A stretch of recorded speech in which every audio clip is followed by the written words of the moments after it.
What's up, guys? Welcome back to my channel. So I'm here today to talk about The Real Housewives of Orange County, Season 17, Episodes 9 and 10. So be sure to like, comment, subscribe, and let's jump right on into it. So Episode 9, Loose Lips and Relationships, picks up with Shannon continuing to cry at production, says that John is super private and is going to lose it, and Vicki's back at the table like, what? Is that something I said? Like, Vicki is so drunk the entire time that she's on camera. Just like fucking Tamra. Vicki and Tamra coming back to the show with like, they're just always drunk. And it's like so like cringy to watch. Shannon feels stupid for confiding in Heather. She feels blindsided and betrayed. And Tamra, she references the last time that Heather betrayed Shannon's trust.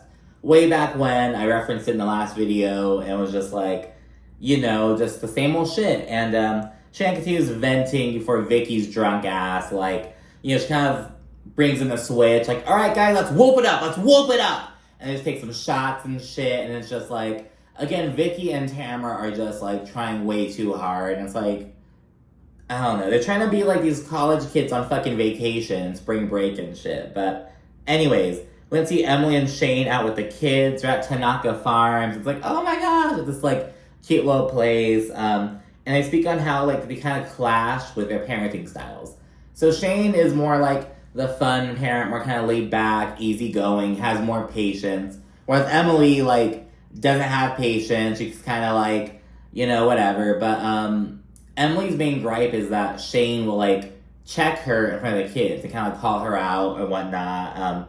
It feels like he, like, undermines her authority, basically. And, you know, later on, Emily speaks on how, you know, she, like, never really had family outings and how it's like a big deal to be like this little pumpkin patch with her husband and her kids, and it's like a big deal to her. And Shane is being like playfully douchey, but it's kind of like making Emily really emotional, starts crying and says that he's like being so extra, and Shane's like, it's the heat, like he was being stupid. And her daughter Annabelle's like, Mom, he always makes jokes, like, but Emily's just feeling really emotional right now, and Shane's just being kind of douchey and not like in a malicious way, but it's kind of like being playfully douchey when it's like not really the time. And Emily later says that this is like an issue because like she loves Shane's sense of humor, but he's just like sometimes she just wishes he were like more serious, if you will. We then see Tamara and Jen. They link up for some acai bowls.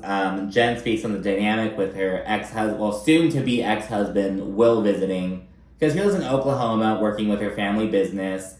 But when he visits Orange County, like, they don't have a guest room. They have fucking 5 kids. All the rooms are filled. You know what I mean? So she went to have to go stay at Ryan's while he's there. And it's this big old thing. Jen then acknowledges how, like, she and Tamra, they, like, continue having this, like, really weird dynamic. Like, they blow up, then reconcile. Then they blow up again, and then reconcile. Just kind of acknowledging that. Tamra then apologizes, and she gets emotional, brings up the waterworks. She says that she's just been in a really bad place, blah, blah, blah. She's lashing out at Jen. And in the confessional, though, Tamara says that her stance on Jen and Ryan's relationship has not changed. However, she admits that she was an asshole at Nobu, which, granted, you know, at least she's being honest, but it's like, girl, like, cut the crap. You know what I mean? Like, Tamara's here like, oh my God, I'm just going, like, turning on her, like, oh, it's so mean because I'm going through such a bad time. And it's like, girl, you are so mean because you're like drinking way too much. Like, you're an angry drunk and you're a messy old bitch. That's what it is, Tamra. Like, why are you still playing these games? You know what I mean? Like, she's just so like stuck in being this like 19-year-old, like with her whole mindset. Like, I feel like she wishes she were like a sorority girl and was, you know what I mean? Like, all that shit. Tamra also says that she wants Jen to be happy, and she also invites her and Ryan to this little boat outing that she, Eddie, Shannon, and John are gonna go do. Basically like a triple date. And Jen's like, oh my gosh, really? So fucking naive. Like, oh my goodness. And Jen, you know, she was kind of like, I like how this whole sit down began because she was like acknowledging like how Tamara's being kind of a shitty friend to her. At this point though, she's like, you can throw a napkin in my face, you can say horrible things to me, but at the end of the day, I know you, and I'm gonna take care of us. And I'm like, God, all these bitches are playing into Tamara's grubby little hands.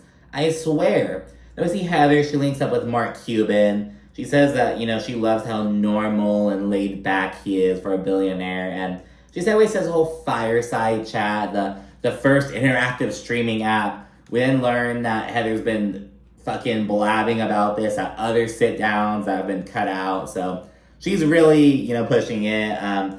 She says that, she has high hopes for a new venture. She's going to get to, do more scripted TV and hosting stuff. I don't fucking know. It's this whole little business venture, something on the side. We then see Gina and Jen. They link up to shop.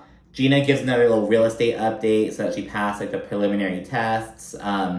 She says that Travis is, really cozy with this really top-tier real estate group in the area. And so, because he's do mortgages, I guess, can't work with them. They're always like, hey, you should get a real estate license and come on board. So they kind of have, that's their in, basically. So she tells Jen about that. And they're hella vibing. Gina says that, regardless of how their respective marriages ended, everything post, after their marriage is, the same. So yeah, then Jen tells Gina about her meetup with Tamara, so that it went well, but she's just, waiting for the ball to drop again, as she should. So, Jen's very smart. She's picking up on this, but she isn't, doing anything about it. You know what I mean? She's picking up on it, but she's still playing nice. And it's girl, you're gonna have to get this shit together. Gina says that Tamara's bullshit is not okay, and she's not gonna stand around and let that happen again. Gina's basically saying, I'm gonna have to stick up for you. Maybe you need a friend to, stick up for you. You know what I mean? So, we'll see if she does something with that. Jen then chats about the upcoming triple date, and she shares what Shannon's told her about John, and she's like, oh, Shannon says that John treats her great, or she thinks awesome, and Gina's visibly side-eyeing it, but we'll get more into that in the next episode, girl. Heather, Tamara, and Jen meet up for a kickboxing class.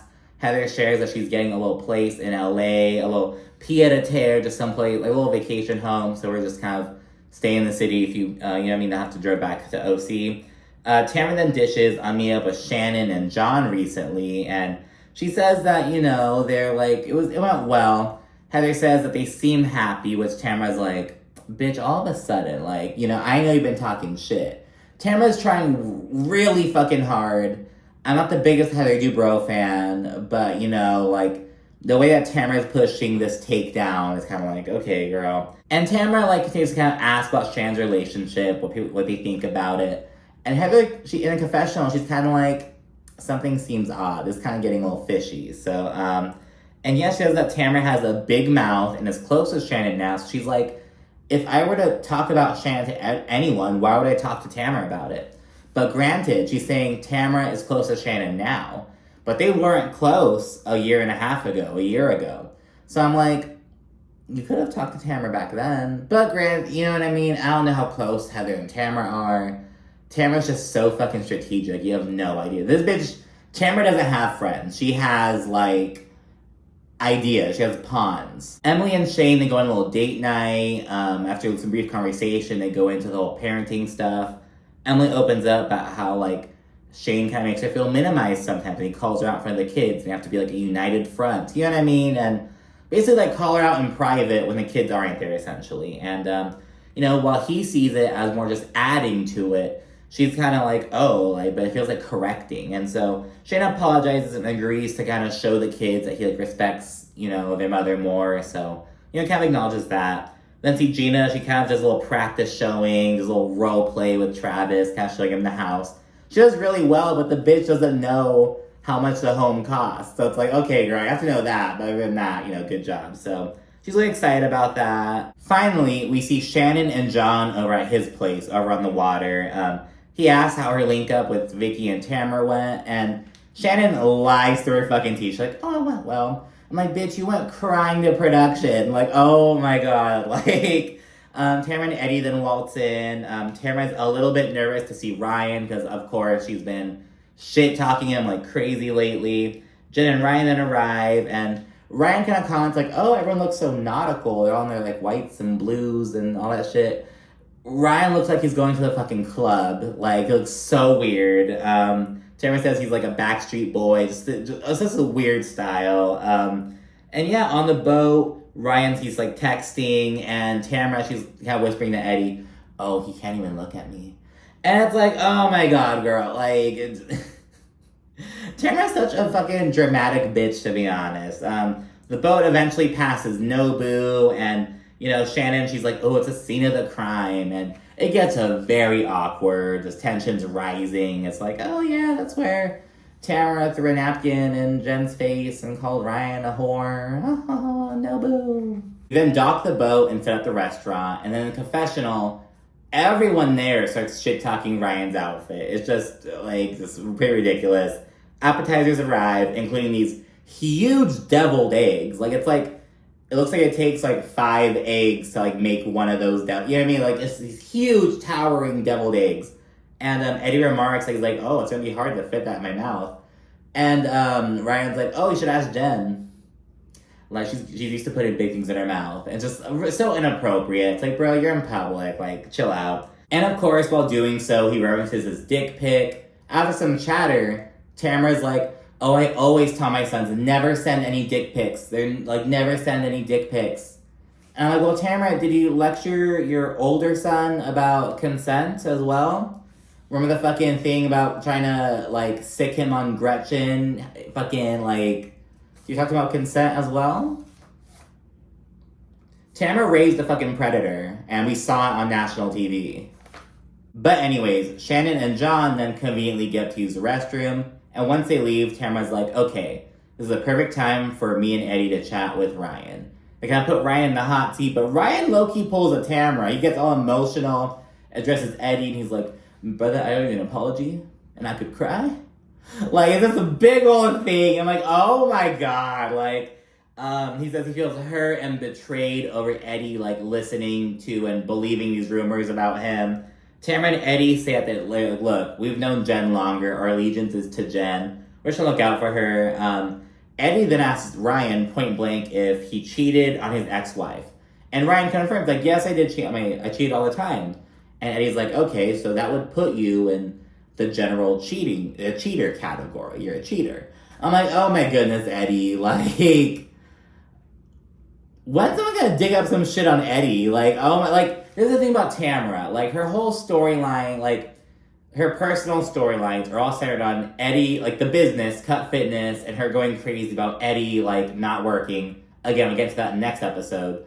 And she'll talk about her mother every now and then, but it's like, what's going on with Tamara? Like, we need a bitch to come in and make Tamara's life hell. I'm telling you, I need...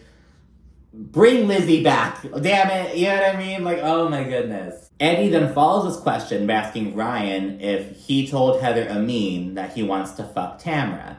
Ryan denies this, and he also adds that, according to Heather Amin, Tamara was kind of doing a lot of chatting about Ryan, saying that Ryan was hot, blah, blah, blah. And so he was like, yeah, and I said that Tamara was hot after that. But it never went further than that. So, again, Ryan's a little crafty bitch. And lastly, Eddie asks Ryan if he ever cheated on Jen. And Ryan denies this, like, no, we were apart, we were separated when I, like, had that sexual encounter with someone else. But Jen in the confessional says that it really felt like cheating, that, like, you know, they were talking about getting back together. Like, she says it felt like cheating. They all work it out. Tamara's like, now we can move forward and never talk about this again. I'm like, you're the one who brought it up, bitch. Tamara is just bringing shit up, like, sucking the life, reaping whatever she can from it, then tossing it aside. Tamara's a conniving bitch, I'm telling you. And then, Tamara, she asks, oh, what's next for you guys? Like, marriage, moving in, whatnot. Dinner ends with Tamara discussing her mother and her boyfriend, about how they're having sex. Her mom's, like, 18 years older than her boyfriend as well, so a little cougar. But yeah, and so this little whole thing, they end on a good note, all fucking phony. And then we check in with Heather and Terry, and they confirm that the LA penthouse is now theirs. And notably, they also reveal that someone's pulling an Oprah on them. They got a cold call from someone who's interested in maybe purchasing their home. And this is like their home's not on the market or anything. Their like agent or whatever said like, oh, I would ask for like 65 million. Like, so they're kind of exploring that a little bit. Heather says that, you know, it's kind of perfect timing because she's been lamenting having, you know, 4 housekeepers and 3 landscapers. And it's like, just complaining about how she has such a large team and how her home, like, requires, she has to be, like, the GM of her home, basically. And, you know, I think Heather had a lot of fun with the designing. She loves be able to say, yes, I designed every aspect of this home. I built it from the ground up. But I don't think, now that was like 9 years ago. I don't think she was in it for like, you know what I mean? I think she likes the process of it and getting to say that she did this thing. But now she's over that, the next chapter. And it's like, of course, you know, but I don't know. It sounds really snooty, her being like, oh, I'm just, like I get the downside of being like, I've been lamenting the amount of house staff, and a producer was like, are you excited to like move somewhere where the number of staff doesn't, or like, the staff doesn't outnumber your family? And she's like, yes, I cannot wait. This whole thing, I'm like, oh my goodness. Heather and Terry, they reflect on all they've built over the years, say that like, you know, we're raising our kids and they're getting older, and at the end of the day, it's just gonna be us, you know what I mean? Like, we're always be there for our kids, but like you and me, like this is our thing, we're the foundation. So they reflect on that, and they say the next steps are gonna be great. And on that note, let's get to the next episode. So episode 10, A Doppelganger Disaster, kicks off this big old pet scene. Shannon, she's having a birthday party for Archie. Emily and her kids are bathing the dog. This whole kind of thing, kept checking with all the ladies and their pets and whatnot. And in the first real scene, we see Tamara and Eddie moving into their new CBD office. And Tamara's bitching about how Eddie's semi-retirement is driving her insane. And that's the thing, Tamara's doing a lot of talking about Eddie and her mother. I'm like, no, bitch, I want you to talk about you and your own shit. You know what I mean? Like, Tamara's doing all this shit so she doesn't have to do that. And I don't know, I don't like it. I'm seeing Tamara. We know that Tamara and Jen are co-hosting an upcoming doppelganger party. It's actually called like, I do you and you do me party. And I'm like, okay, it sounds wrong. You know what I mean? But that's what like the official title is, if you will. Gina and Heather, they meet up at a little pumpkin patch. Gina says that Jen is way too nice, and her roller coaster friendship with Tamara is just like driving her crazy. A little later, Heather tells Gina about Shannon allegedly digging into her relationship with Travis.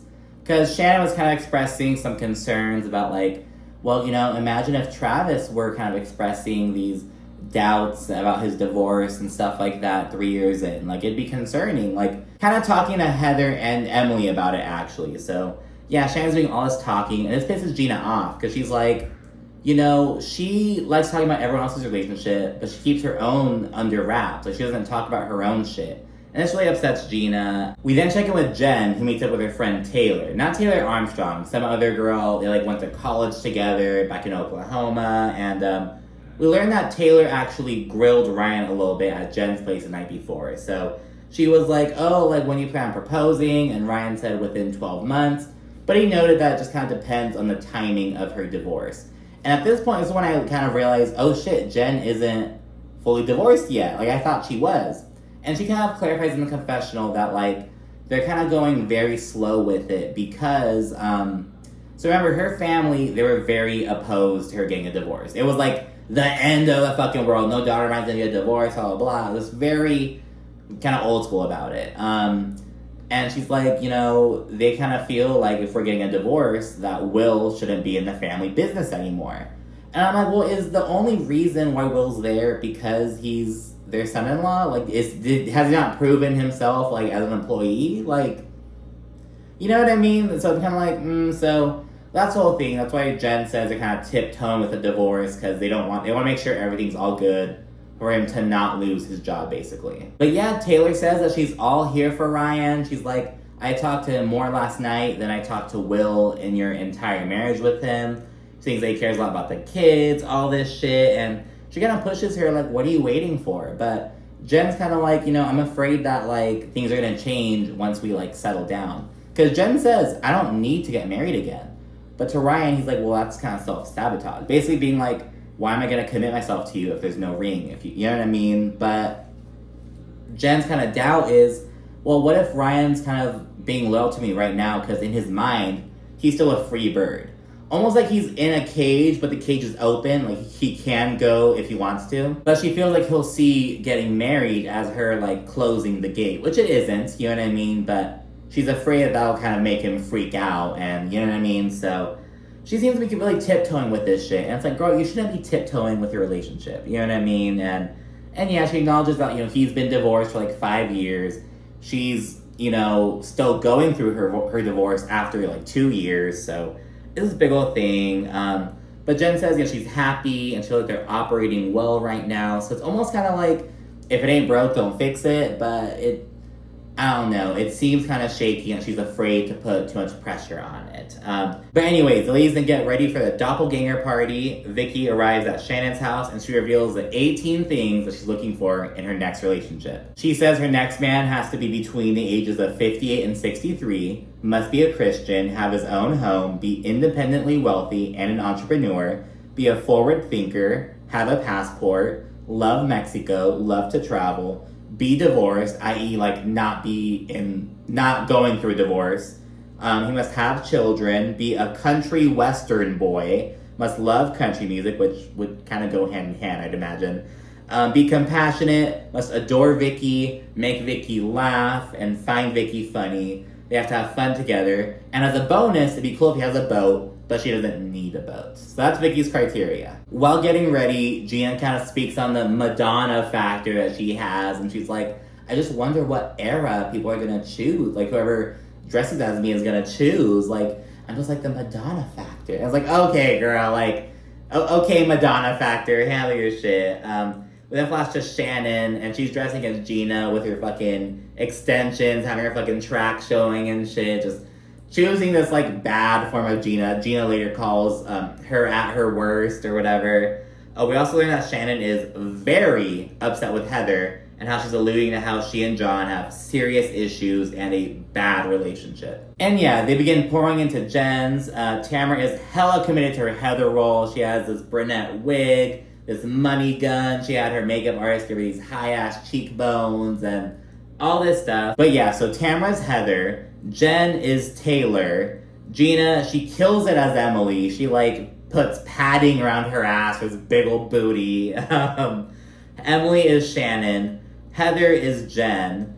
Taylor, she flops. She's supposed to be Tamara, and she has, like, these ankle warmers and these, like, bullshit weights, and that's it. She looks nothing like Tamara. It's pretty pathetic. Shannon, she's Gina, and Vicki arrives as Vicki, but with a keg. And Vicki says, oh, I'm the OG of the OC. I'm dressing as when I popped in with Michael over at UC Boulder and brought a keg and all that shit. So that's what she's doing. Vicki, Shannon, and Tamara then do cake stands, and the pressure on that damn hose was so low. All those bitches, like, had to fucking put their mouth to it and suck it out. I'm like, if someone doesn't turn the fucking pressure up on that damn thing, like, oh my goodness. Tamara, after doing that, she starts her whole, like, I'm Heather do-ho. I'm slutty Heather do-ho. This big old thing. Tamara and Vicki are already fucking drunk, I'm telling you. Gina and Emily, they go inside real quickly, and they bring up how Shannon would kind of only open up to them, like, when she's had too much to drink, and kind of puts them in this weird situation where she'll, like, open up to them on the down low, but they have to kind of pretend like, oh, I don't remember that. Like, it kind of be there for her in the moment, but they have to kind of act like they don't remember anything. And I'm like, well, girl, you like, Shannon wants them to she wants their support when, like, she needs it, when she's drunk and in the moment, but she kind of, like, denies, I don't tell you guys anything. What do you know about my relationship? But they're concerned, so it's this big old thing. The women then sit down for dinner and begin a game of do or drink. In this whole thing, we see Tamara and Vicki drunkenly act out doggy styles. Really, like, it's gross. Jen gets, like, a card asking her to call a local pizza place and, with a dirty request asking for a delivery man with, like, the big sausage or whatnot. And she does it, and it's like, oh yeah, like, fucking sexually harass a fucking local pizza shop. Like, good on you, Jen. Woohoo, way to go. Then some whatever ones, and we see Vicki take her top off. She's in her bra, taking shots still. Taylor, she licks Emily's nipple. It's this whole thing, and I'm like, oh my god, like, cut the show. Afterwards, Tamara goes up to Heather at the table, and she tells her that, according to Emily, Heather said that Shannon's relationship is not good. And now remember, back when Tamara and Emily were meeting up at that seedy-ass bar and kind of talking about this, Emily was like, just don't throw me under the bus. What does Tamara do? Throw Emily under the fucking bus. I don't know why these bitches believe Tamara. I don't know why, like, Gina's the only one clocking. And that's why I don't get people still hate on... Bitches, like, don't like Gina still, because Gina is, like, that's, like, been the narrative. It's like, oh, I'm just gonna parrot that Gina sucks. But no, it's like they'd rather fucking watch Heather Dubrow and her family fucking exist and be rich. No, I'm trying to see fucking storylines get run, bitch. I'm trying to see other shit, and Gina's bringing that. You know what I mean? Gina over Heather Dubrow any fucking day. I'm sorry. Anyways, though, Shannon overhears this and kind of pulls Heather aside to kind of, you know, chat with her about it. And she fills Heather in on what Tamara's told her about Heather blabbing to Tamara, Gina, and Emily. And Heather clocks that this is like a Tamara-led takedown, and she also says that Shannon cares a lot about what people say about her relationship, though she doesn't seem to care a whole lot about the actual relationship. Kind of accusing her of that, and I was like, okay, Heather, throw the fucking shade. In the confessional, Shannon speaks on how, you know, John really means a lot to her, and how this is the best relationship she's ever been in, and, you know, he's very private, though. He's extremely private, and their fights are devastating to her. And I'm like, well, girl, maybe you shouldn't be on a fucking reality show then. Like, maybe, damn it. Heather then says that many of the girls are talking about Shannon and her shitty relationship, kind of throwing Gina under the bus. That's what Gina was expressing over at the pumpkin patch. So she doesn't name names. She does not name names. But then flash to Emily at the table, spilling the beans about Heather, telling her and Gina stuff about the relationship. Tamara's then kind of whispering about, like, oh, so Heather told you stuff. And, like, kind of just, like, getting the stories from everyone. And Heather sees this, and she calls Tamara the fuck out. She's like, what are you whispering about, Tamara? And Tamara fucking turned, I think that bitch had a fucking, she was chewing on something. She was like, I said. It's kind of funny for the first couple of seconds. And yeah, and Heather, she's like, everyone has talked about Shannon's relationship. So it's a big old thing. Emily says that everything began with Heather, though. She accuses her of trying to deflect and kind of trying to save her own ass by throwing everyone else under the bus. Gina then chimes in and says it's a concern. And Shannon gets all pissed. She's like, Gina? She gets all upset, and it's like, look, Shannon, where's this fucking energy for Heather? Where's this energy for Tamara? It's non-existent. She's going for Gina because she thinks Gina's the weaker link. But Shannon's the weak bitch because she doesn't have the balls to fucking call the bitches out who deserve to be called out.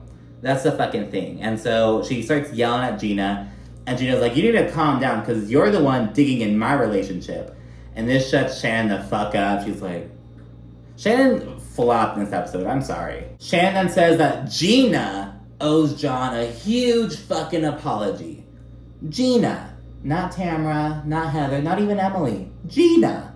And it's like, girl, you're fucking delusional. And Gina, this bitch, she responds and she's like, well, evidently, John owes you 1,000 apologies by the shit everyone's saying that he's done. And it's a big old fucking thing. And then this prompts Shannon to give this big old fucking spiel. Afterwards, Emily's like, we're just concerned. And it's so funny. It's like sends Shannon over the edge. She says everyone's exaggerating, calls it a rat feeding frenzy, and fucking storms off. The same old shit, her fucking MO. Emily and Tamara go after her, and Heather is pissed at basically all the parties involved. Shannon says that she's never told Emily anything about her relationship, which Emily sets the record straight, though. She's like, yes, you have. We went to have years, and you told me a lot of things. And Shannon's like, I don't remember what I said. And it's like, oh, the Trace Amigas are a bunch of fucking, like, what's going on with these bitches? Like, oh my god, like, so pathetic to see, like, it's so sad to see, like, how low they've fallen. Like, and not only of them being shady, but just, like, them, like, really, girl? Like, oh my goodness. So, cause a big ol' fucking scene when, yes, you have been telling them shit. You're just too fucking drunk to remember. In the confessional, Emily says that from what Shannon said, she thinks that John isn't invested in a relationship, that Shannon can do better, and that she's wasting her time. She doesn't go too much into it, though. Heather, on the other hand, she's like, Shannon says that she has to pay for everything. The family dynamic isn't great. He's never spent the night over. All this shit. And it's like, oh my gosh. Like, no, John's a weirdo, and Shannon's just fucking wasting her time. But Shannon has shitty taste in men. She always fucking picks the bottom of the barrel. Emily and Shannon continue going back and forth.